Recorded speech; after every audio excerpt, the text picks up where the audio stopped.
Masungit ang panahon sa Mauban, Quezon. Nang magsimula ang aming paglalakbay, pakay naming puntahan ng Sitio Boton sa barangay Cagsiay 3. Isang isolated na komunidad sa pagitan ng dagat at bulubundukin ng Sierra Madre. Kumuha kayo ng ilapit nyo na sa inyo. Life jacket. Gusto kong malaman kung paanong nag-aaral ang mga kabataan doon.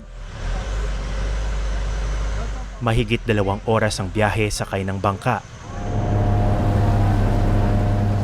Pero tuwing panahon ng amihan, wala raw kasiguraduhan ng paglalakbay sa karagatang sakop ng Lamon Bay.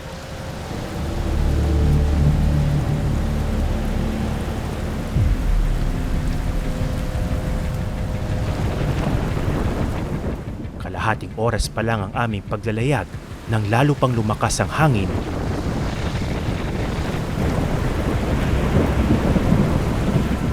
at hampas ng mga alon. Oh my God. What is happening? Grabe.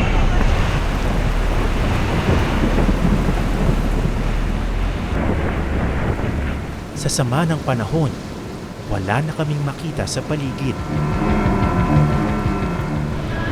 Medyo inabutan kami ng napakalakas na ulan dito sa Laon. Ako po pinakadelikado na panahon sa inyo. Let's go!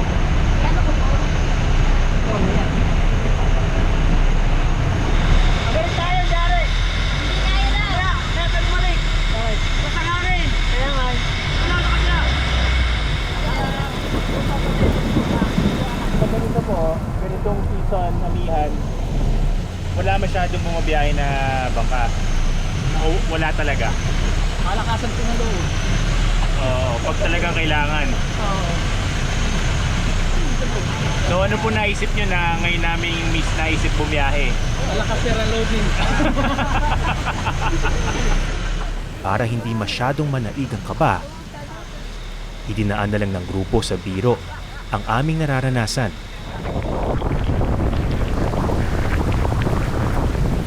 Pero seryoso ang sitwasyon.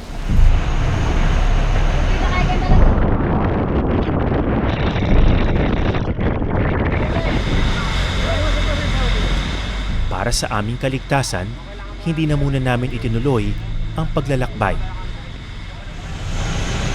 Medyo kumakalma na ng konti ang panahon pero hindi pa rin ganun kaganda. Talagang nag-decide muna kami na bumalik doon sa Pantalan dahil masyadong delikado. Subukan na lang natin bumiyahe ng ibang araw.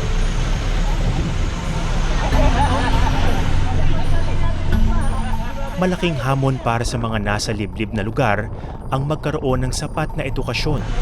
Pag delikado tayo, bumalik naman tayo. Pero paano kung ang kalaban hindi lang kahirapan?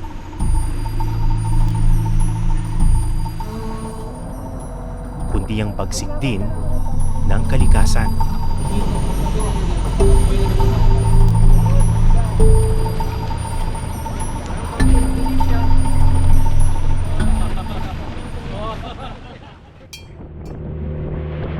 Maalon at mahangin pa rin sa laot sa pangalawang araw ng aming paglalakbay. Pero mabuti na lang, sumikat na ang araw.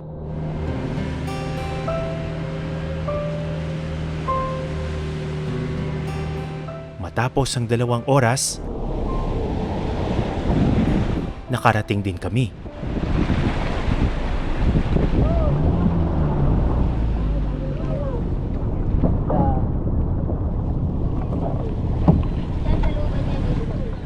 So we made it. Ang galing nung kapitan namin. Kahit na ganun kaalon yung dagat, nakarating tayo dito ng ligtas. Pero kung mapapansin nyo, talagang very isolated yung lugar.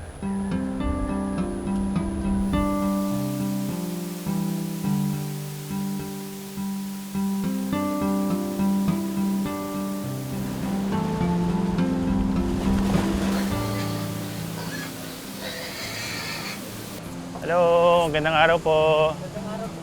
Tatay.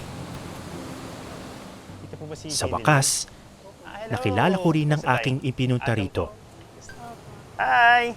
ang 12 taong gulang na si Jadeline. Nice to meet you.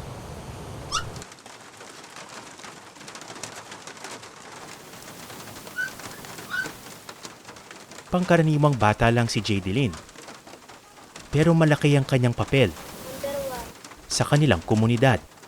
Inla, ang sabi ko hindi na yung T. Kapag walang klase, siya kasi ang nagsisilbing tutor ng mga bata sa sityo. Doon may lagay yung tangkay. Tabi! Dito sa likod ng... Hello. Kumusta ang lesson? At ang kanilang maliit na bahay, ang kanilang silid-aralan. Bakit ikaw yung naglalagay ng numero? Hindi po sila marunong. Tapos Oo. Spelling sa Filipino ang lesson ni Jadeline ngayong araw. Pangkabuhayan. Pangkabuhayan, number 2. mamaya ako kaya ko din. Pwede ba yung ganyan, yung nagkokopyahan sila? Okay lang. Hindi po marunong yung ibang bata. Bakit mo naisipan na magturo sa kanila? Wala po. Gusto ko pong matuto sila. Sila ba yung nag-request sa'yo o ikaw lang yung nagsabi sa kanila na tuturuan mo sila? Ako po. Sabi ko po sa kanila, maigi pa ako magtuturo sa inyo sa pagbabasa. Oo nga, tingnan na nga ako. Tapos na. Tapos na. Galahin ko na lang. Hindi dyan. Ha? Makulit ba yung mga estudyante mo? Oo po. Sinong pinakamakulit sa mga estudyante? Sino? Ito po ang apat. Sino itong apat? Opo. Sinong pinakamabait? Ito po, das yung... Yung dalawa nasa dulo.